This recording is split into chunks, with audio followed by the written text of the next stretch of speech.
Hello दोस्तों, आपके अपने परिवार पीएम टेक साइंस में आप सभी का स्वागत है। आज के इस वीडियो में हम लोग डिस्कस करेंगे यूपी पीसीएल टीजी 2 एग्जाम में पूछे गए प्रश्न। जो यह मॉडल पेपर आपका 2023 में एग्जाम में पूछा गया था। इसमें हम लोग जो अभी एग्जाम होने वाले हैं यूपी पीसीएल टीजी 2 के, जिसमें आपके लिए ये बहुत ही महत्वपूर्ण होंगे। इससे रिलेटेड क्वेश्चन आपके एग्जाम में पूछे जा सकते हैं या इससे कुछ क्वेश्चन कॉपी भी मिल सकता है। तो आइए हम लोग स्टार्ट करते हैं क्वेश्चन। यहाँ पर क्वेश्चन दिया है कि which type of switch is used in the staircase wiring where one lamp is controlled by more than 2 place. मतलब कि वन लैंप को मोर देन मतलब 2 स्थानों से कंट्रोल कर सकते हैं। तो इंटरमीडिएट स्विच के द्वारा ऑप्शन होगा आपका पहला इंटरमीडिएट स्विच। यहां पर an insulating material should have, insulating material मतलब कि कुचालक पदार्थ होने चाहिए। यहाँ पर लो कॉस्ट, मिनिमम कॉस्ट का, हाई डाई इलेक्ट्रिक स्ट्रेंथ और हाई मैकेनिकल स्ट्रेंथ। ऑप्शन पहला सही होगा। अगला क्वेश्चन, भारत में बिजली की प्रचालन आवृत्ति क्या है? भारत में बिजली की आवृत्ति प्रचालन क्या है? यहाँ पर सप्लाई फ्रीक्वेंसी इंडिया में कितना होता है? 50 हर्ट्ज। इंडिया में होता है 50 हर्ट्ज। आवृत्ति का मात्रक होता है हर्ट्ज। तो यहाँ पर 50 हर्ट्ज सप्लाई आवृत्ति होता है और विदेशों में कहीं कहीं 60 हर्ट्ज भी होता है, लेकिन इंडिया में कितना होता है? 50 हर्ट्ज। अगला क्वेश्चन, किसी इलेक्ट्रिक बूस्टर के लिए किस प्रकार के जनरेटर यानी जनित्र का उपयोग किया जाता है? बूस्टअप करने के लिए सीरीज जनरेटर का उपयोग किया जाता है। सीरीज जनरेटर का उपयोग किया जाता है। अगला क्वेश्चन दिया यहाँ पर कि किसी बैटरी को 40 ओम प्रतिरोधक से जोड़ा जाता है। किसी बैटरी को 40 ओम प्रतिरोधक से जोड़ा जाता है। तो 40 ओम प्रतिरोधक से जोड़ा जाता है। यदि करंट 1 एम्पियर पैदा किया जाता है तो बैटरी का वोल्टेज होना चाहिए। तो हम जानते हैं कि ओम के नियमानुसार फार्मूला होता है V बराबर I इंटू R। यहाँ पर 40 ओम किसका मान दिया है? R का। R बराबर कितना हो जाएगा आपका? 40 ओम। करंट कितना दिया है? I बराबर 1 एम्पियर। तो यहाँ पर वोल्टेज निकालेंगे तो V बराबर I का मान 1 अगुणे R का मान कितना है? 40 मल्टीप्लाई हो कितना हो जाएगा? 40 और इसका मात्रक होता है वोल्ट। कौन सा ऑप्शन सही होगा? दूसरा, 40 वोल्ट। अगला question, which type of fire extinguisher, आग बुझाने वाला जो होता है, is used the electric fire, जैसे कोई इलेक्ट्रिक शॉर्ट सर्किट की वजह से अगर कहीं पर आग लगता है तो उसको बुझाने के लिए कौन से अग्निशामक का उपयोग किया जाता है? तो हेलेन या सीटीसी टाइप। इसको याद रखिएगा। सीटीसी का फुल फॉर्म होता है carbon tetrachloride. Carbon tetrachloride CTC उपयोग किया जाता है। पहला ऑप्शन सही होगा। अगला क्वेश्चन, ल्यूमेन पर वाट, ये आपका इल्यूमिनेशन चैप्टर का ये क्वेश्चन है। इल्यूमिनेशन से यूपी पीसीएल एग्जाम में ज्यादातर क्वेश्चन पूछे जाते हैं। ल्यूमेन पर वाट किसका मात्रक होता है? तो आपका फ्लक्स का। यहाँ पर लिखा है, सॉरी गलत हो गया। यहाँ पर इफिशियंसी, ये तो लाइट फ्लक्स है, ये नहीं होगा आपका। तीव्र कार्य निष्पत्ति या लुमिनस इफिशियंसी, आपको ये इंग्लिश वर्ड है। लुमिनियस इफिशियंसी मतलब दक्षता का मात्रक होता है ल्यूमेन पर वाट। अगला क्वेश्चन, एवीओ एक एवीओ मीटर को मापता है करंट ईएमएफ और प्रतिरोध को। करंट ईएमएफ प्रतिरोध को यहाँ पर अगर पूछता है कि ईएमएफ का फुल फॉर्म क्या होता है, ईएमएफ का फुल फॉर्म पूछ सकता है तो इसका होगा इलेक्ट्रोमैग्नेटिक फोर्स। इलेक्ट्रोमैग्नेटिक फोर्स, ठीक है। और एक एमएमएफ भी होता है, मैग्नेटिक मोटिव इलेक्ट्रोमोटिव फोर्स, और ये होता है एमएमएफ का मैग्नेटिक मोटिव फोर्स। तो यहाँ पर एवीओ मीटर का उपयोग किया जाता है करंट, ईएमएफ और प्रतिरोध, ठीक है। ऑप्शन पहला सही होगा इसमें। अगला क्वेश्चन, ओसीबी का पूर्ण रूप है ऑयल सर्किट ब्रेकर। अगर मान लीजिए कि आपसे एमसीबी का फुल फॉर्म पूछता है तो इसका होता है मिनिएचर सर्किट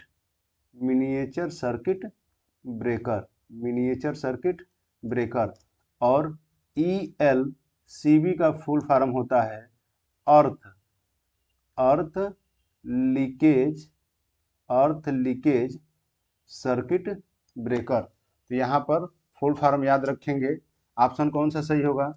तीसरा, ऑयल सर्किट ब्रेकर। अगला question, which type of diode is used in voltage regulator. Voltage regulator में किस डायोड का उपयोग किया जाता है? वोल्टेज रेगुलेटर में किस डायोड का उपयोग किया जाता है? जीना डायोड का। वोल्टेज रेगुलेटर में जीना डायोड का उपयोग किया जाता है। जीना डायोड का सिंबल होता है, जीना डायोड का ये सिंबल होता है, ऐसे इस टाइप का बनाते हैं और ये जीना डायोड होता है।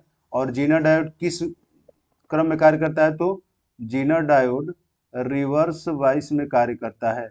जीना डायोड रिवर्स वाइस में कार्य करता है।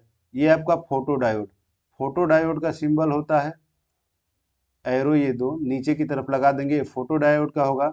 और वेरेक्टर डायोड का सिंबल होता है, ये आपका वेरेक्टर डायोड का होता है।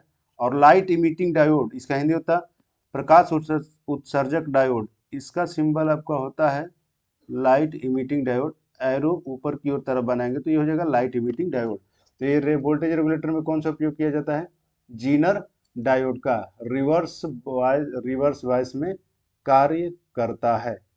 अगला क्वेश्चन, डीसी जनरेटर का ईएमएफ समीकरण क्या है? डीसी जनरेटर का ईएमएफ समीकरण होता है E बराबर जेड फाई एन पी बटा में 60A। तो यहाँ पर क्या दिया है? देखिए, फाई एन जेड पी बटा में 50, ये तो पहले गलत होगा, ये 60 वाला सही होगा, ठीक है। इसमें तो फ्लक्स और एन जेड पी अलग अलग, मतलब क्रम इधर उधर है। तो यहाँ पर देखिए क्या होता है, जेड जो होता है इस पर मान लीजिए न्यूमेरिकल आ सकता है। ई है आपका ईएमएफ, ये क्या है? ईएमएफ, विद्युत वाहक बल, इलेक्ट्रोमोटिव फोर्स। जेड क्या है? आर्मेचर में चालकों की संख्या को व्यक्त करते हैं जेड से। फाई क्या है? आपका फ्लक्स होता है। फाई क्या होता है? फ्लक्स किसमें? वेबर में। एन है आपका स्पीड, एन क्या होता है? स्पीड होता है आरपीएम में। पी होता है पोल की संख्या, पी होगा आपका पोल की संख्या, नंबर ऑफ पोल। अब यहाँ पर देखिए ए और पी तो पोल की संख्या होता है, लेकिन इसका मतलब क्या है कि देखिए डीसी में आपका दो वाइंडिंग होता है, एक होता है लैप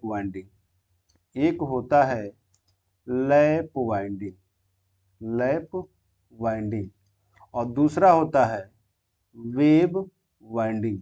दोनों का मतलब समझ लीजिए, यहाँ पर इससे ऑब्जेक्टिव क्वेश्चन ज़्यादा बनते हैं। जैसे मान लीजिए कि लैप वाइंडिंग क्यों करते हैं? लैप वाइंडिंग यहाँ से हम आपको 4 ऑब्जेक्टिव और बता रहे हैं। लैप वाइंडिंग क्यों किया जाता है और वेव वाइंडिंग क्यों किया जाता है। तो पहले इस सूत्र के लिए हम लैप वाइंडिंग के बारे में देखेंगे। यदि डीसी मशीन में लैप वाइंडिंग है तो वहां पर ए बराबर होता है आपका पी। ए बराबर क्या होगा, पी। यदि ए वेव वाइंडिंग है तो वहां पर होता है ए बराबर 2। यहाँ पर ए के स्थान पर क्या रखेंगे, 2। यदि लैप वाइंडिंग के लिए अगर कोई क्वेश्चन आता है तो वहां पर ए बराबर पी रखना है। पी से पी कैंसिल हो जाता है, ठीक है। जितना पोल की संख्या होगा वही आपके यहाँ पर रखेंगे पोल की संख्या के लैप वाइंडिंग के लिए, क्योंकि ए बराबर पी होगा, और यहाँ पर वेव वाइंडिंग के लिए ए बराबर 2 होता है। लैप वाइंडिंग क्यों किया जाता है। लैप वाइंडिंग आपको किया जाता है, lap winding low voltage, low voltage, low voltage और हाई करंट के लिए, लो वोल्टेज और हाई करंट के लिए। लैप वाइंडिंग कब किया जाता है, जब आपको लो वोल्टेज और हाई करंट की आवश्यकता होती है, तब लैप वाइंडिंग किया जाता है। और वेव वाइंडिंग आपको किया जाता है लो करंट और हाई वोल्टेज के लिए, लो करंट और हाई वोल्टेज के लिए। यह उल्टा, इसका क्या होता है, उल्टा। तो यहाँ पर ऑप्शन कौन सा सही होगा, दूसरा। अगला क्वेश्चन, SF6 सर्किट ब्रेकर का उपयोग, SF6 सर्किट ब्रेकर का क्रियाशील वोल्टेज होता है, ये ट्रांसमिशन लाइन में उपयोग होता है, लेकिन इसका क्रियाशील वोल्टेज होता है आपका 36 किलो वोल्ट से 765 किलो वोल्ट तक। कितना होता है, 765 किलो वोल्ट तक। तो यहाँ पर ऑप्शन कौन सा होगा, 36 किलो वोल्ट से, यहाँ पर 760 दिया है, फिर भी यहाँ मैक्सिमम यही दिया है, तो कौन सा लगाएंगे, 760, 765 तक होता है। और यह 765 को हम लोग कहते हैं, ये कौन सी लाइन, अल्ट्रा हाई वोल्टेज होती है ये लाइन, अल्ट्रा हाई वोल्टेज की लाइन होती है 765 केवी। अगला question, VVVF triple V F drive से क्या आशय है, मतलब इसका क्या फुल फॉर्म होगा। तो यहाँ पर variable voltage, variable frequency, induction motor drive, ठीक है। लेकिन इसका फुल फॉर्म क्या होगा, वेरिएबल वोल्टेज वेरिएबल फ्रीक्वेंसी, बस variable voltage variable frequency drive, ठीक है। यहाँ पर ऑप्शन पहला सही होगा, variable voltage variable frequency induction motor drive, option number पहला सही होगा। अगला क्वेश्चन, एक ऐसा ट्रांसफार्मर जिसमें कोई हानि नहीं होता है उसे क्या कहा जाता है, ठीक है। ट्रांसफार्मर से रिलेटेड 2-4 हम लोग क्वेश्चन समझ लेते हैं। मान लीजिए कि अगर आपको ट्रांसफार्मर से पूछ दे कि ट्रांसफार्मर किस सिद्धांत पे कार्य करता है, ट्रांसफार्मर किस सिद्धांत पे कार्य करता है, तो म्यूचुअल इंडक्शन के सिद्धांत पर। किस पर, म्यूचुअल इंडक्शन के सिद्धांत पर कार्य करता है। अन्योन्य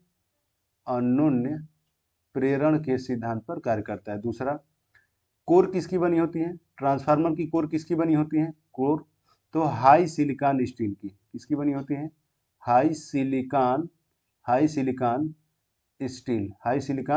स्टील की। पूछ सकता है कि ट्रांसफार्मर क्या नहीं चेंज करता है, तो ट्रांसफार्मर क्या चेंज नहीं करता है, तो आवृत्ति, फ्रीक्वेंसी को चेंज नहीं करता है। ये क्या बदलता है, वोल्टेज को without change in frequency, voltage को बदल सकता है, फ्रीक्वेंसी को चेंज नहीं करेगा। अब यहाँ पर हानि नहीं होगा तो क्या होगा, लेकिन ऐसा कोई ट्रांसफार्मर ही नहीं है। ऐसा अगर प्रैक्टिकली देखा जाए तो ऐसा कोई ट्रांसफार्मर नहीं है जिसमें कोई लॉसेस ना होता हो। हाँ, एक चीज और, ट्रांसफार्मर का दक्षता होता है एफिशिएंसी 98%, सबसे अधिक दक्षता होता है 98% ट्रांसफार्मर के लिए, क्योंकि यहाँ पर ट्रांसफार्मर के अंदर कोई घूमने वाला पार्ट नहीं होता है। इसीलिए हम लोग कहते हैं कि ट्रांसफार्मर एक स्थैतिक उपकरण है, स्टैटिक डिवाइस के भी नाम से जानते हैं। स्टैटिक डिवाइस क्यों कहा जाता है, तो ट्रांसफार्मर के अंदर कोई घूमने वाला पार्ट नहीं होता है, ठीक है। प्राइमरी और सेकेंडरी, हम ये भी कह सकते हैं कि प्राइमरी और सेकेंडरी के बीच कोई सापेक्षिक गति नहीं होता। अब आइडियल ट्रांसफार्मर यहाँ पर ऑप्शन दिया है, लेकिन दिया है कि ट्रांसफार्मर में कोई हानि नहीं होता है, लेकिन ऐसा हो नहीं सकता। लेकिन अगर हम प्रैक्टिकली देखेंगे तब, लेकिन अगर आइडियल रूप से देखा जाएगा तो आइडियल ट्रांसफार्मर का मतलब ये होता है कि ऐसा ट्रांसफार्मर, वह ट्रांसफार्मर जिसमें कोई लॉसेस ना हो, वह ट्रांसफार्मर आपका आदर्श ट्रांसफार्मर कहलाता है। वह ट्रांसफार्मर जिसमें किसी भी प्रकार का लॉस ना हो। लेकिन ऐसा नहीं हो सकता है, क्योंकि जब ट्रांसफार्मर का वाइंडिंग किए हैं तो कुछ न कुछ उस कंडक्टर का प्रतिरोध होगा। लेकिन आदर्श रूप से हम लोग ट्रांसफार्मर का जो लॉसेस होता है वह शून्य होता है। उस कंडीशन में दक्षता क्या होगा? 100%। लेकिन प्रैक्टिकली ऐसा नहीं होता है। ठीक है, तो आदर्श ट्रांसफार्मर होगा जिस ट्रांसफार्मर में कोई हानि नहीं होती है, उसको हम लोग कहते हैं आदर्श ट्रांसफार्मर। Option number 4। अगला क्वेश्चन, एसी सर्किट में फॉर्म फैक्टर का मान क्या होता है? एसी सर्किट में फॉर्म फैक्टर का मान क्या होता है? फॉर्म फैक्टर, रूप गुणांक, फॉर्म फैक्टर रूप गुणांक, इसका फार्मूला होता है आरएमएस वैल्यू अपान में एवरेज वैल्यू, आरएमएस वैल्यू अपान में एवरेज वैल्यू। आरएमएस Im/√2 होता है एसी के लिए, और यहाँ पर 2Im/पाई। Im से Im क्या हो जाएगा? कैंसिल। और जब इसको हल करेंगे तो 1/√2, और ये चला जाएगा पाई अपान में 2। इसको जब हल करेंगे वैल्यू रख करके तो इसका मान 1.11 के समथिंग आएगा। तो ऑप्शन नंबर कौन सा सही होगा? इतना हल नहीं करना रहता है, लेकिन यहाँ पर मान लीजिए कि आरएमएस वैल्यू पूछता है तो Im/√2 याद रखना है। 2Im/पाई एवरेज वैल्यू होता है। Im मतलब होता है मैक्सिमम करंट। लेकिन मान लीजिए कि आपको एग्जाम में फार्मूला पूछ दिया तो फार्मूला याद रखना है कि ये आपका क्या होगा? फार्मूला आरएमएस वैल्यू का फुल फॉर्म होता है रूट मीन स्क्वायर। ठीक है, तो ये याद रखना है, और आपको डायरेक्ट आपको 1.11 याद रखना है। ऑप्शन नंबर 3 सही होगा। अगला क्वेश्चन, किसी विद्युत बल्ब का फिलामेंट बना होता है। किसी विद्युत बल्ब का फिलामेंट बना होता है किसका? टंगस्टन का। जो आपका विद्युत बल्ब होता है उसमें जो स्प्रिंग टाइप का ये फिलामेंट होता है, ये किसका बना होता है? टंगस्टन का बना होता है। यहाँ पर चांदी, अगर आपसे पूछे कि बताइए कि सुपर कंडक्टर सर्वोत्तम चालक कौन सा है, तो क्या होगा? चांदी की चालकता सबसे ज्यादा होती है। ठीक है, अगला क्वेश्चन, अस्थाई चुंबक बनाने के लिए उपयोगी सामग्री है। चुंबक दो प्रकार के होते हैं, एक होता है अस्थाई चुंबक, और दूसरा होता है अस्थाई चुंबक। ठीक है, तो अस्थाई चुंबक बनाने के लिए किस सामग्री का उपयोग किया जाता है? तो कार्बन स्टील, ठीक है, उपयोग किया जाता है। ऑप्शन नंबर पहला सही होगा। अगला क्वेश्चन, किसी प्रत्यावर्ती मतलब अल्टरनेटर को उत्तेजित करने के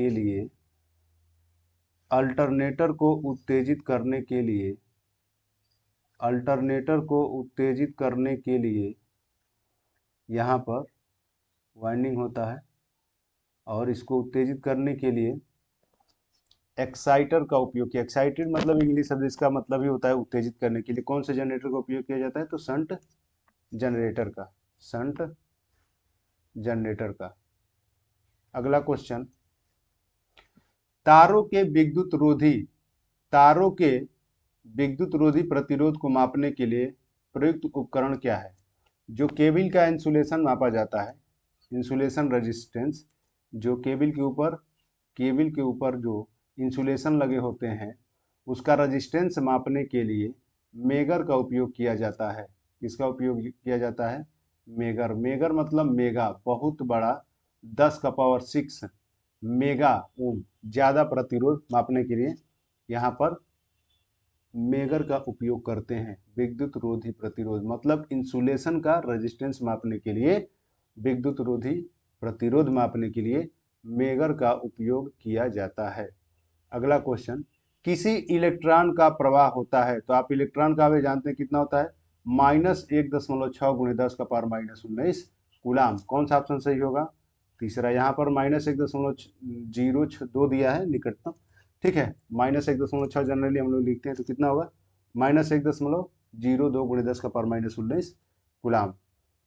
अगला क्वेश्चन, दो ट्रांसफार्मरों की तुल्यकालिता के लिए निम्न में कौन सी प्रमुख शर्त है। दो ट्रांसफार्मरों की तुल्यकालिता के लिए निम्न में कौन सी प्रमुख शर्त है। तो यहाँ पर इसका मतलब कि जब दो ट्रांसफार्मर का जब पैरेलल ऑपरेशन किया जाता है, समांतर प्रचालन किया जाता है, तो किन किन बातों पर निर्भर किया जाता है, किन किन बातों पर निर्भर किया जाता है। तो यहाँ पर हम लोग आवृत्ति देखते हैं, वोल्टेज और फेज अनुक्रम। फेज अनुक्रम का मतलब है कि समांतर प्रचालन होगा तो आवृत्ति मतलब दोनों के लिए क्या हो, आवृत्ति तो भारत में मान लीजिए कि 50 हर्ट्ज है, मान लेते हैं हम कि 50 हर्ट्ज, दोनों का सेम आवृत्ति होना चाहिए। वोल्टेज भी सेम होना चाहिए, अगर मान लीजिए कि ये 11 के भी है तो यहाँ पर भी 11 के भी होना चाहिए। फेज अनुक्रम का मतलब है कि आर वाई बी जो सीक्वेंस है वो दूसरे के आर वाई बी से ही कनेक्ट होना चाहिए, ठीक है। तो यहाँ पर ऑप्शन नंबर तीसरा सही होगा। अगला क्वेश्चन, सतह पर वाहक नली वाली वायरिंग के मामले में से दो सैंडलों के बीच की दूरी कम से कम नहीं होनी चाहिए, 60 मीटर, ये याद रखिएगा, 60 मीटर। अगला क्वेश्चन, डीसी जनरेटर के सिद्धांत पर काम करते हैं। डीसी जनरेटर किस सिद्धांत पे काम करते हैं, तो इलेक्ट्रोमैग्नेटिक इंडक्शन पर,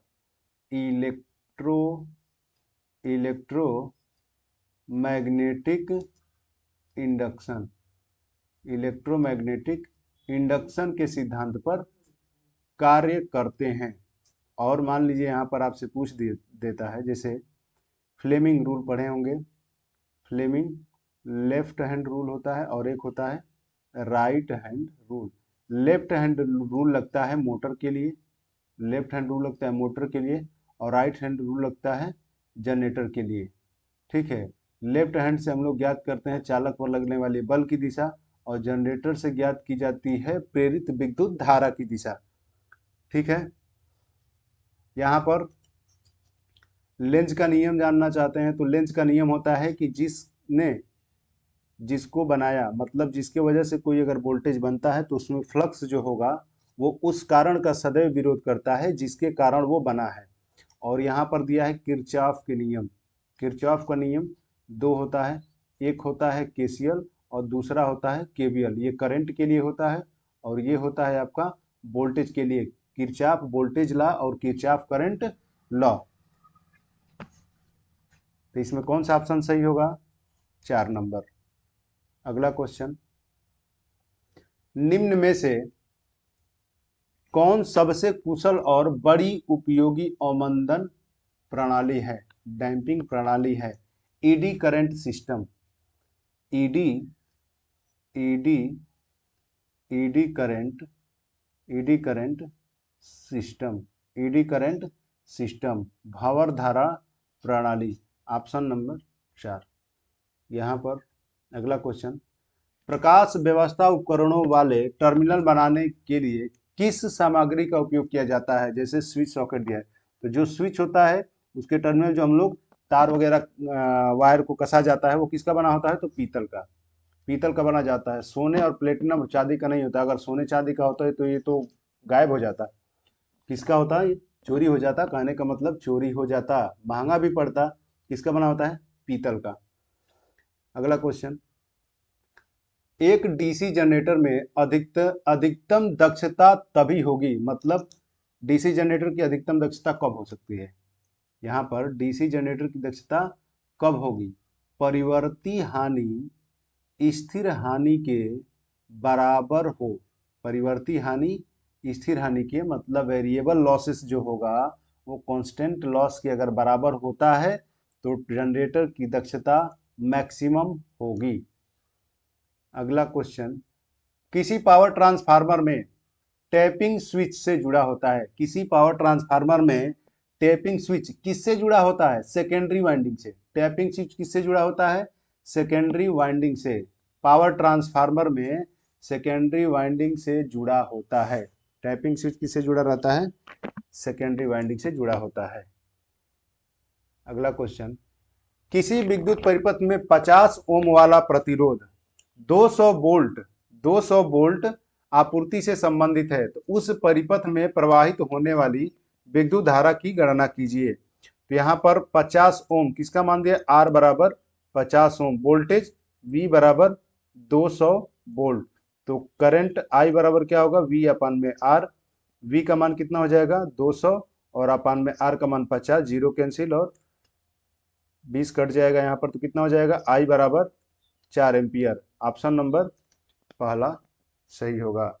अगला क्वेश्चन, एसी सर्किट में प्रतिक्रियाशील शक्ति रिएक्टिव पावर, इसको व्यक्त किया जाता है क्यू से। रिएक्टिव पावर को व्यक्त किया जाता है क्यू से और इसका सूत्र होता है वी आई साइन फाई। यहाँ पर थीटा दिया है, कोई बात नहीं है, वी आई साइन फाई होगा। रिएक्टिव पावर में साइन होता है, तो क्यू बराबर क्या होता है? V I sine phi. यहाँ पर फाई दिया और यहाँ पर थीटा। फाई क्या होता है? फाई होता है फेज एंगल। फाई क्या होता है? Phase angle. और फेज एंगल किसे कहते हैं? तो वोल्टेज और करंट के बीच बनने वाले कोण को फेज एंगल कहते हैं। वोल्टेज एवं करंट के बीच बनने वाले कोण को क्या कहते हैं? Phase angle. अगला question, kilowatt hour meter energy meter is an, मतलब कहने का मतलब है कि जो एनर्जी मीटर आता है, जो ऊर्जा मापी आता है, वो कैसा इंस्ट्रूमेंट होता है, किस टाइप का उपकरण होता है?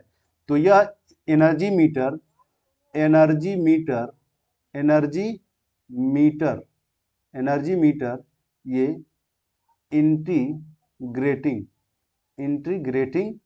टाइप का होता है। ये इंटीग्रेटिंग टाइप, और एनर्जी मीटर इंटीग्रेटिंग टाइप का होता है। इंटीग्रेटिंग टाइप का मतलब क्या है? इंटीग्रेटिंग का मतलब होता है, यहाँ पर तो ऑप्शन देख ही रहे होंगे, तीसरा सही है, लेकिन इसका मतलब समझिए। जैसे मान लीजिए कि आपका ये एनर्जी मीटर आप घर में लगाए हैं, और इंटीग्रेटिंग का मतलब है कि सपोज दैट मान लीजिए कि आप 15 दिन तक ये कंटिन्यू चल रहा है, कभी भी इसको सप्लाई कट नहीं हुआ, इस एनर्जी मीटर में कभी भी सप्लाई कट नहीं हुआ। तो मान लीजिए कि अगर 15 दिन में ये जितना यूनिट बताएगा और सपोज दैट लाइट कट गया, तो दोबारा लाइट आने के बाद यह एनर्जी मीटर तो दोबारा, ऐसा नहीं है कि अगर मान लीजिए कि अगर ये 1000 यूनिट अगर इस मीटर ने कंज्यूम किया है, तो अगर लाइट कट जाता है तो ये फिर जीरो से स्टार्ट करेगा, यह जीरो से स्टार्ट करेगा। ऐसा नहीं होता है, जहां से आपका खत्म होगा, मतलब 1000 यूनिट चल गया, अगर दोबारा लाइट आता है, आप किसी भी लोड को, उससे जुड़े हुए लोड को चलाते हैं, तो फिर ये 1000 प्लस में जो आगे होगा उसको ऐड करता जाता है। ऐसा नहीं कि लाइट कट जाने के बाद ये जीरो हो जाएगा। कहने का मतलब है कि जो पावर जो यूनिट स्टोर कर रहा है, उसमें आगे बढ़ते क्रम में भी यूनिट स्टोर होगा और कभी भी वह जीरो नहीं होगा। इंटीग्रेटिंग का मतलब यही होता है, इंटीग्रेटिंग टाइप इंस्ट्रूमेंट होता है। अगर ये मान लीजिए जीरो होता, तो हर टाइम लाइट कटता है, लाइट आता है, तो आपका ये कभी यूनिट बताता ही नहीं। तो इसको क्या कहते हैं? इंटीग्रेटिंग टाइप, इसका मतलब होता है। ये कैसा उपकरण होता है? Integrating type. और यहाँ पर अगला क्वेश्चन, ड्रम स्विच का उपयोग किया जाता है। ड्रम स्विच का उपयोग किया जाता है सजावट में। ड्रम स्विच का उपयोग किया जाता है सजावट में। ड्रम स्विच का उपयोग किया जाता है सजावट में। पहले ड्रम स्विच वगैरह उपयोग किए जाते थे सजावट वजावट में, जैसे सजावटी प्रकाश व्यवस्था, यहाँ पर ऑप्शन सही होगा, लेकिन सजावट के कार्यों में ड्रम स्विच का उपयोग किया जाता था। अगला क्वेश्चन, किसी ट्रांसफार्मर में श्वसन ब्रीदरों का उपयोग स्पेस के लिए होता है। किसके लिए होता है? ब्रीदर क्या होता है? तो देखिए, ट्रांसफार्मर से यहाँ पर एक ब्रीदर लगा होता है, ट्रांसफार्मर का ये यहाँ पर एक क्या होता है? ब्रीदर। और इस ब्रीदर के अंदर होता है सिलिका जेल। ब्रीदर के अंदर क्या होता है? Silica gel. यहाँ से 2-4 क्वेश्चन और बनेंगे। इसको कहते हैं ब्रीदर। ब्रीदर ब्रीदर इसका नाम, ब्रीद का मतलब होता है सांस लेना। ब्रीद का मतलब होता है सांस लेना, ब्रीथ का मतलब होता है सांस लेना। अब यहाँ पर ब्रीथ का मतलब होता है सांस लेना, ये होता है आपका सिलिका जेल।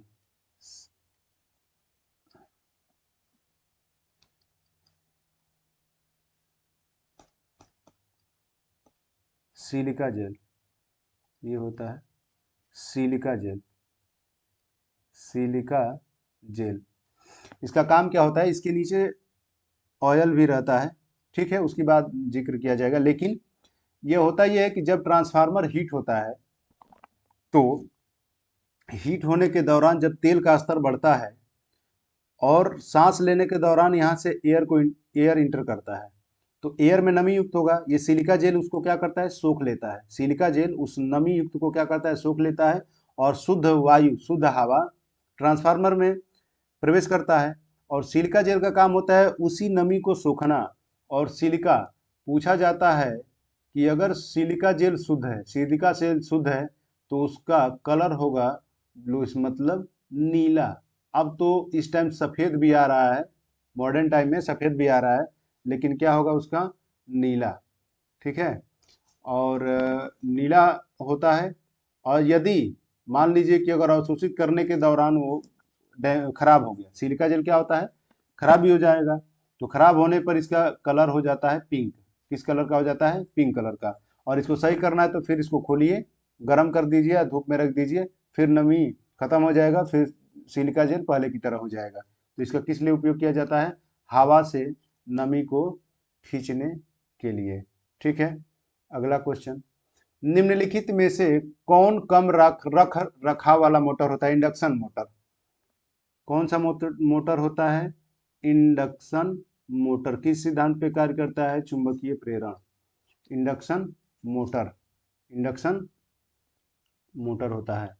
अगला क्वेश्चन, प्रतिरोधक क्षमता की एसआई यूनिट क्या है, रजिस्टेंस।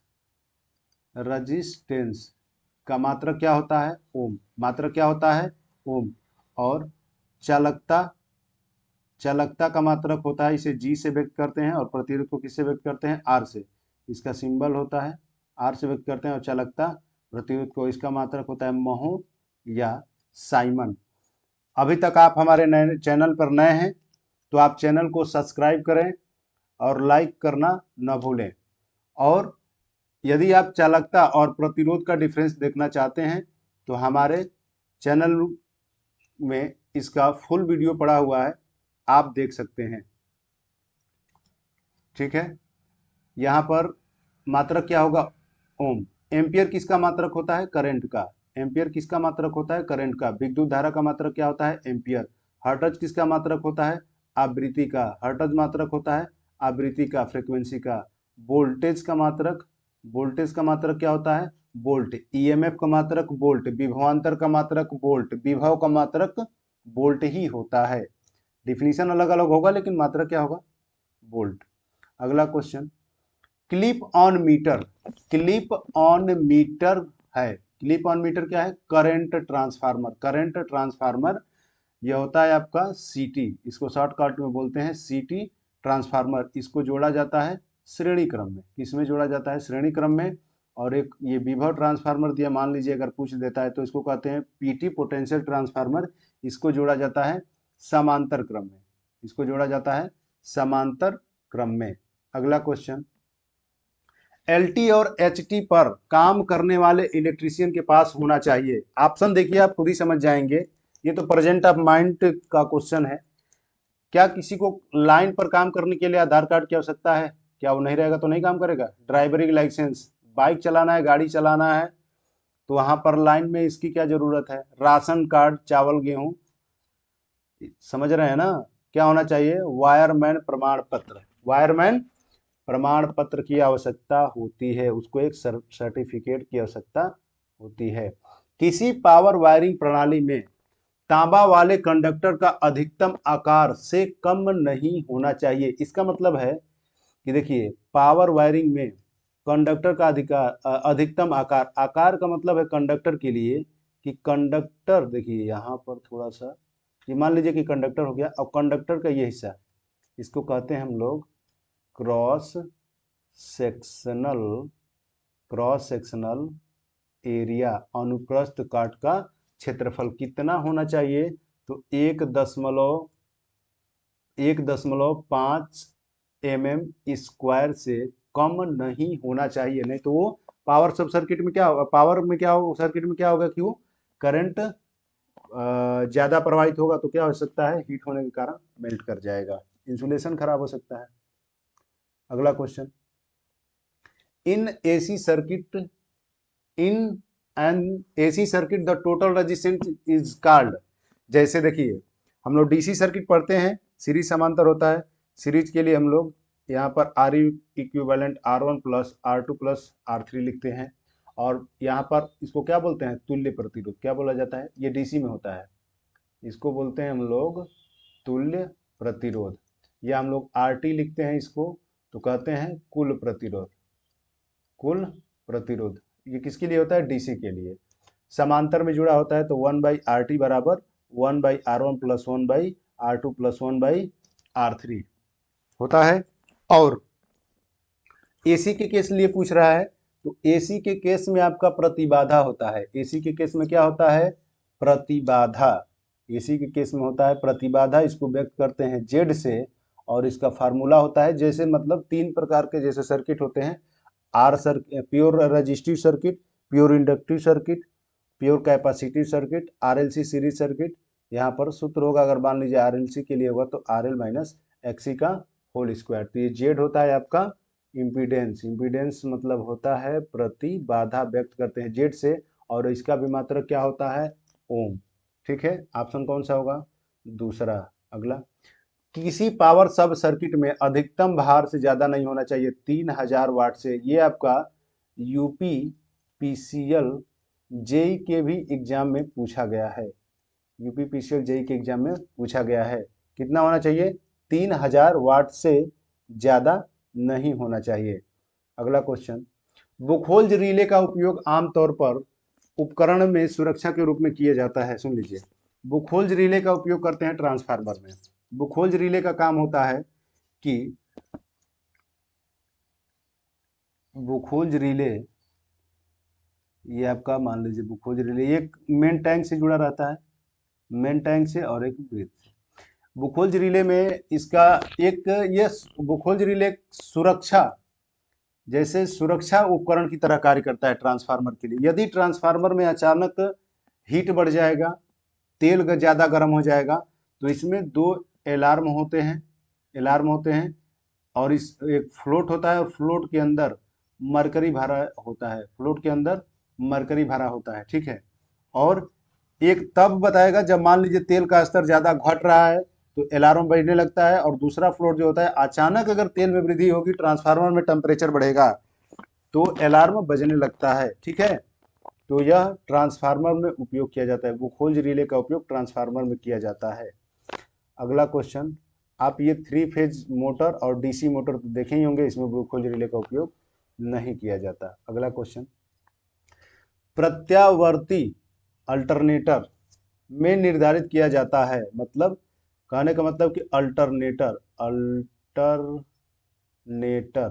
इसका हिंदी होगा प्रत्यावर्तक की रेटिंग किसमें होती है, केवीए में, किलोवाट घंटा, HP motor horse power, kilowatt power का, और ये क्या होता है, केवीए में। और ट्रांसफार्मर की भी रेटिंग किसमें होती है, केवीए, वीए, एमवीए, उसी प्रकार इसका भी होता है, क्या होगा, केवीए। अगला क्वेश्चन, इंडक्शन मोटर के तुल्यकालिक गति और वास्तविक गति के बीच के अंतर को कहा जाता है। देखिए, तुल्यकालिक गति और वास्तविक गति, यहाँ पर इंडक्शन मोटर के लिए एक को व्यक्त करते हैं एनआर से, इसको कहते हैं, एनआर का मतलब होता है रोटर का स्पीड, रोटर स्पीड, और एनएस का मतलब होता है synchronous, synchronous speed. Synchronous speed मतलब तुल्यकालिक गति, स्लिप होता है इसका, एस बराबर होता है एनएस माइनस एनआर, और मान लीजिए परसेंटेज निकालना रहता है तो यहाँ पर 100 से गुणा कर देते हैं तो स्लिप का मान आता है। लेकिन ये बस आपसे ये पूछा है कि तुल्यकालिक गति एनएस और वास्तविक गति मतलब जो रोटर का स्पीड होगा उसके अंतर को हम लोग कहते हैं स्लिप। इसको व्यक्त करते हैं एस से। इसको क्या कहा जाता है? एस से व्यक्त करते हैं और स्लिप होता है। ठीक है, अगला क्वेश्चन, अधिकांश सिंगल फेज वाले मोटरों में, सिंगल फेज मोटर में, सिंगल फेज मोटर में, सिंगल फेज मोटर में आमतौर पर किस प्रकार की वाइंडिंग का उपयोग किया जाता है? तो कॉन्सेंट्रिक वाइंडिंग का उपयोग किया जाता है, कॉन्सेंट्रिक वाइंडिंग का उपयोग किया जाता है। अगला क्वेश्चन, पोटेंशियल ट्रांसफार्मर एक होता है, पोटेंशियल ट्रांसफार्मर एक होता है। पोटेंशियल अभी जस्ट पीछे हम कुछ देर पहले ही बताएं आपको, पीटी, इसको शॉर्टकट क्या बोलते हैं? पीटी समांतर क्रम में जुड़ा होता है पोटेंशियल ट्रांसफार्मर, और ये होता है स्टेप डाउन। स्टेप डाउन का मतलब होता है कि जो भी आप वोल्टेज देंगे, डाउन मतलब गिरना, उस वोल्टेज को क्या करेगा? वो घटाएगा, उस वोल्टेज को कम करता है। ठीक है, अगला क्वेश्चन, कौन सा दोलक, कौन सा ऑक्सीलेटर ज्यादा स्थिर रहता है? कौन सा ऑक्सीलेटर ज्यादा स्थिर रहता है? तो crystal controller, crystal controlled oscillator स्थिर रहता है। अगला क्वेश्चन, छुपाई गई या वाहक नालिका वाली वायरिंग मतलब कहा जाता है? छुपाई गई भूमिगत नाली पाइप वायरिंग, भूमिगत मतलब अंडरग्राउंड जो केबल वायरिंग होता है, अंडरग्राउंड जमीन के अंदर, और एक होता है ओवरहेड। ठीक है, तो भूमिगत नाली पाइप वायरिंग। अगला क्वेश्चन, विद्युत कार्य के लिए किस तरह के जूते का उपयोग किया जाता है? विद्युत कार्य के लिए जूते उपयोग करने का मतलब क्या है कि आपको किसी भी प्रकार की लाइट के झटकों से बचने के लिए, इलेक्ट्रिक शॉक से बचने के लिए जूते का हम लोग उपयोग करते हैं। जूता कैसा होना चाहिए? जूता कैसा होना चाहिए? इंसुलेटिंग मटेरियल होना चाहिए, जिससे कि अगर हम काम करते वक्त किसी भी प्रकार मतलब अर्थिंग आपको संपर्क में न आए। तो यहाँ पर मोटे रबड़ सोल वाले चमड़े के जूतों का उपयोग करना चाहिए। अगला क्वेश्चन, चल क्वाइल प्रकार वाले उपकरण पर काम करते हैं। चल coil, moving coil, moving coil किस पे काम करते हैं? डीसी आपूर्ति पे। किस पे काम करते हैं? डीसी आपूर्ति पे। अगला, एमजी सेट और रोटरी, एमजी सेट और रोटरी कन्वर्टर बदल देते हैं। एमजी का मतलब होता है, एमजी का मतलब होता है motor generator, motor generator set, और ये एक दूसरे से मैकेनिकली जुड़े रहते हैं। ये क्या होगा? मोटर को चला करके डीसी आपूर्ति में, एसी से एसी को डीसी में। ठीक है, अगला क्वेश्चन, 5 एचपी तक 3 phase 415 volt 50 hertz squirrel cage induction motor space के उपयोग से शुरू किया जाता है।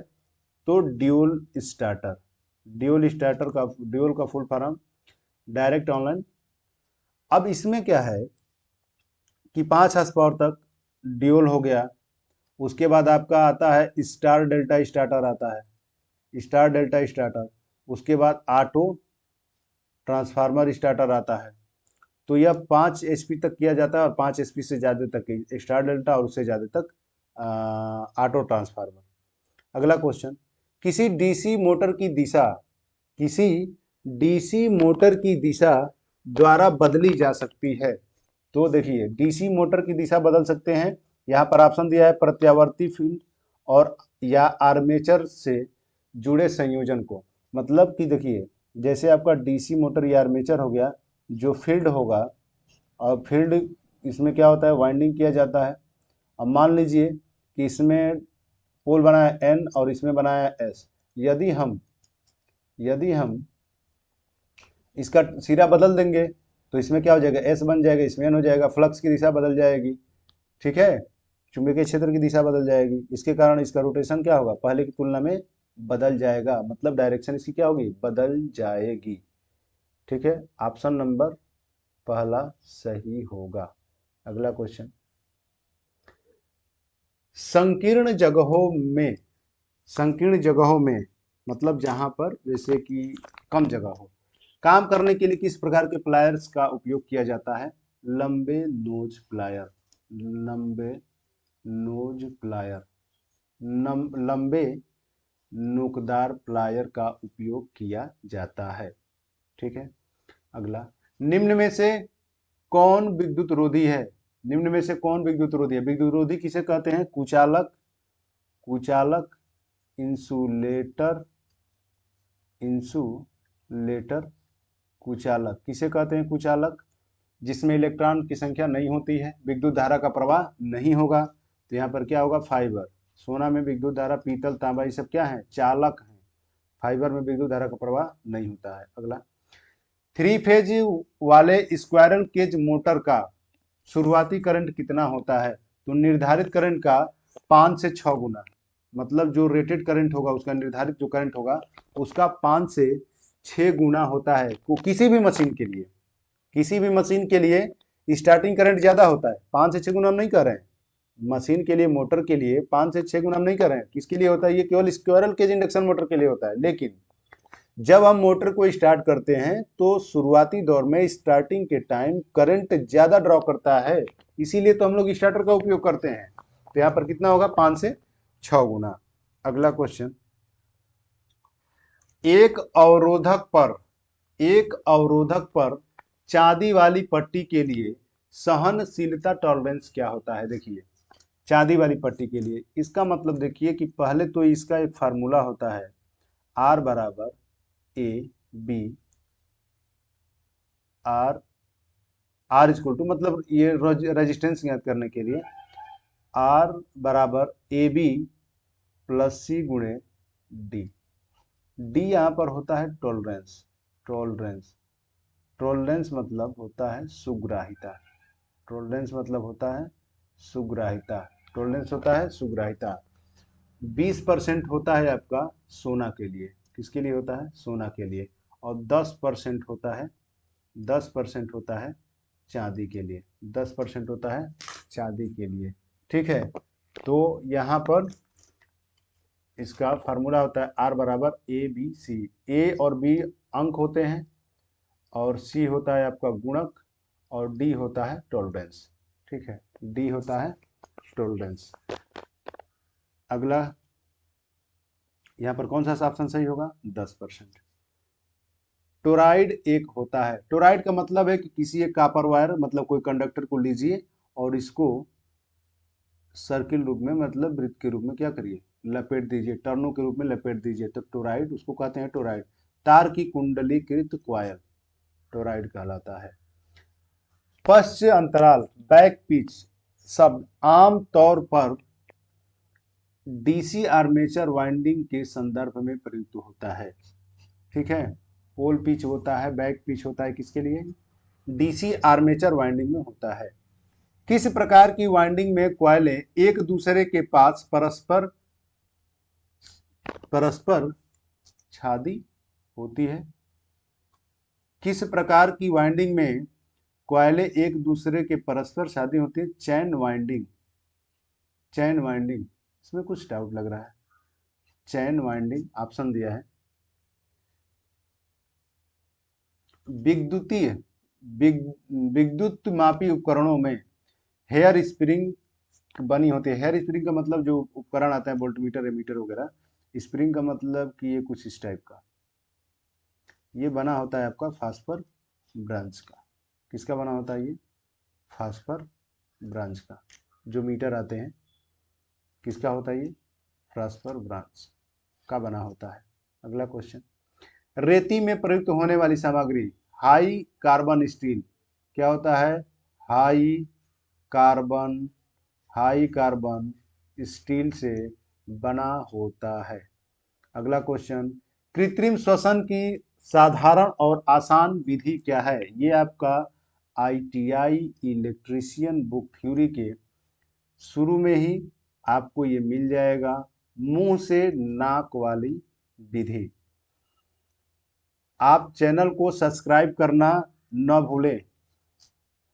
किसी सीसा अम्ल बैटरी में, किसी सीसा अम्ल बैटरी में मतलब लेड एसिड बैटरी सीसा संचायक सेल में प्रति सेल निगेटिव प्लेट की संख्या होती है, किसके बराबर होती है? तो जितना पॉजिटिव आपका प्लेट होगा, जितना धनात्मक प्लेट होगा, उससे एक ज्यादा किसका होता है? निगेटिव का। जितना आपका पॉजिटिव प्लेट होगा उससे एक ज्यादा होता है निगेटिव का। अगला क्वेश्चन, एक कार्बन प्रतिरोधक पर रंगों का कोड इस प्रकार है, पहले लाल, फिर पीला, फिर भूरा और अंत में सिल्वर है। देखिए यहां पर रेजिस्टेंस के लिए कलर कोडिंग आता है, रेजिस्टेंस का मान ज्ञात करने के लिए। जैसे यहाँ पर एक कलर बना होता है, आप प्रतिरोध देखे होंगे। देखिए ये कह रहा है ना कि ये वाला जो है ये लाल है, प्रथम लाइनिंग लाल है, दूसरे बाद ये क्या है?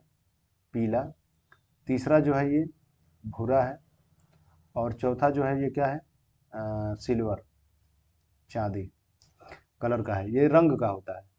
ये होता है आपका ए, ये होता है बी, ये होता है सी, और ये चौथा होता है डी। अभी हम फार्मूला बता रहे थे। ए और बी को हम लोग अंक में काउंट करते हैं, और सी को हम लोग कहते हैं गुणक में। ये उसी को समझ में आएगा जो ये कलर कोडिंग पढ़ा होगा। और डी को हम लोग कहते हैं सुग्राहिता, टॉलरेंस। इसका मतलब क्या होता है कि जब हम फार्मूला होता है आर बराबर ए बी गुणे C plus minus D, tolerance होता है। तो मतलब देखिए आपका टेबल होता है और इसमें आपका कलर लिखा होता है, ठीक है। इसके लिए ट्रिक भी होता है, B B, Roy, great Britain, very good wife, मतलब black, brown, red, orange, yellow, green, blue, violet, जामुनी। अरे इसके बाद हो जाएगा आपका ग्रीन, हरा, और वाइट मतलब सफ़ेद। फिर उसके बाद आपका आता है सिल्वर गोल्ड के लिए, ठीक है। लेकिन यहाँ पर उसी में से हम लोग क्रम रखते हैं, क्रम रख करके टेबल से रेड वाले के सामने जो होगा उसको हम लोग अंक के स्थान पर रखेंगे, पीला वाले के सामने जो होगा इसके स्थान पर रखेंगे, भूरा वाले का रखेंगे, और चांदी के लिए जो टॉलरेंस होगा वो प्लस माइनस में जोड़ देते हैं। देखिए यहाँ पर इसका मान है 2410। यहाँ पर लाल वाले का मतलब अगर टेबल बनाएंगे तो ज़्यादा टाइम लगेगा, अगर आपको ये देखना होगा तो आप चेक कर सकते हैं। अब यहाँ पर आपका हो जाएगा लाल के लिए ये दूसरे नंबर पे आएगा, 0 से आपका स्टार्ट होता है, दूसरे नंबर पे आता है। पीला के लिए हो जाएगा आपका 4, और ब्राउन के लिए होगा। लेकिन जब गुणक का गुणा किया जाता है तो यहाँ पर 0 होता है, तो 10 का पावर गुणक में 10 का पावर 0 मतलब 1 होता है। 10 का पावर 1 के लिए 1, 10 का पावर 2, 10 का पावर 3, 10 का पावर 4, 10 का पावर 5, ये गुणक लिखा जाता है, ठीक है। और चांदी के लिए अभी पीछे देखें, चांदी के लिए क्या होता है 10, सोना के लिए क्या होता है 20। तो ये आपका ये ऑप्शन सही होगा। अगर आपको इसमें दिक्कत होगा तो आप कमेंट करके जरूर बताइएगा, हम इस पर वीडियो डाल देंगे। अगला क्वेश्चन, एक वेव वाइंडिंग में समांतर पथों की संख्या, वेव वाइंडिंग में समांतर पथों की संख्या होती है, ठीक है। एक वेव वाइंडिंग में समांतर पथों की संख्या होती है। वेट किसी कारणवश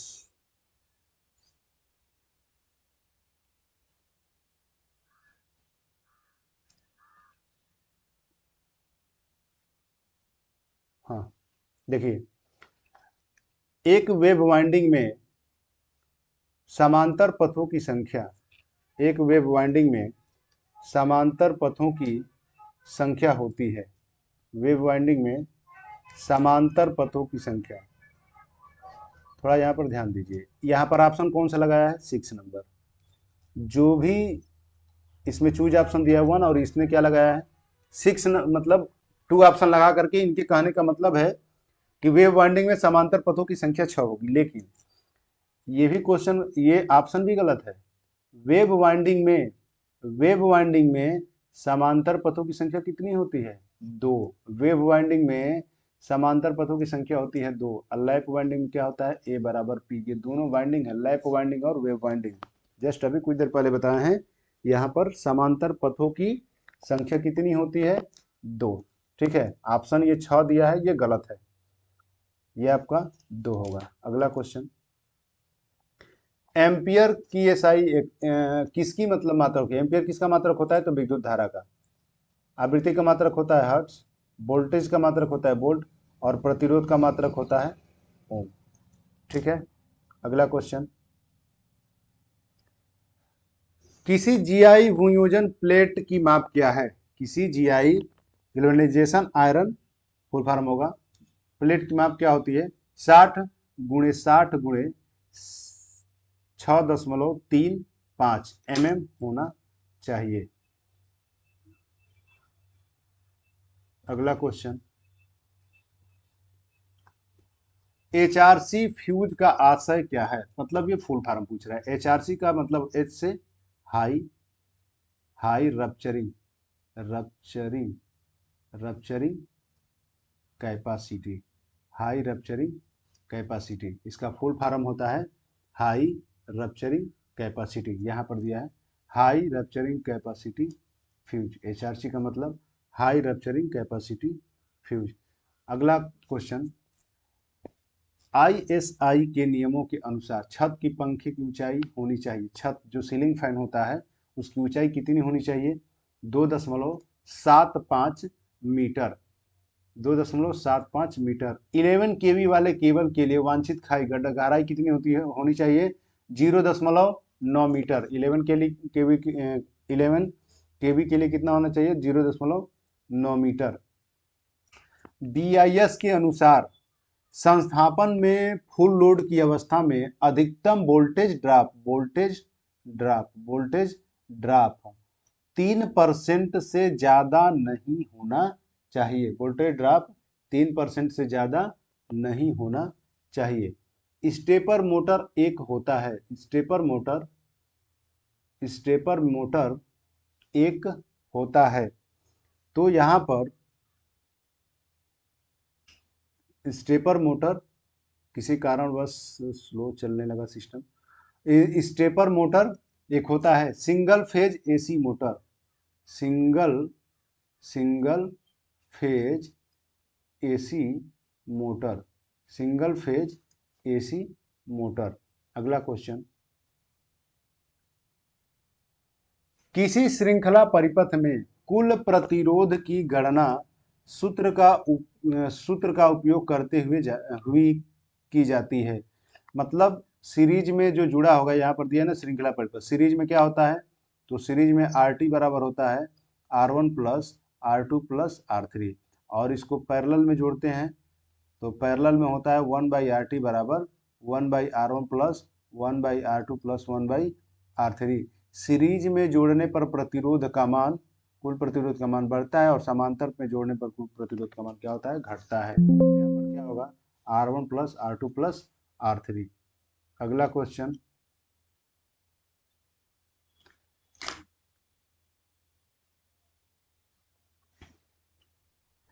CFL का पूर्ण रूप क्या है? CFL का पूर्ण रूप क्या है? Compact fluorescent lamp, full form होता है कॉम्पैक्ट फ्लोरोसेंट लैंप। ठीक है दोस्तों, किसी कारणवश अब हमको वीडियो यहीं रोकना पड़ेगा। नेक्स्ट हम अगले वीडियो में इसके आगे का क्वेश्चन सॉल्व कराएंगे। और अभी तक आप चैनल पर नए हैं तो आप चैनल को सब्सक्राइब करना ना भूलें। इस वीडियो को अधिक से अधिक शेयर करें। Thanks for watching.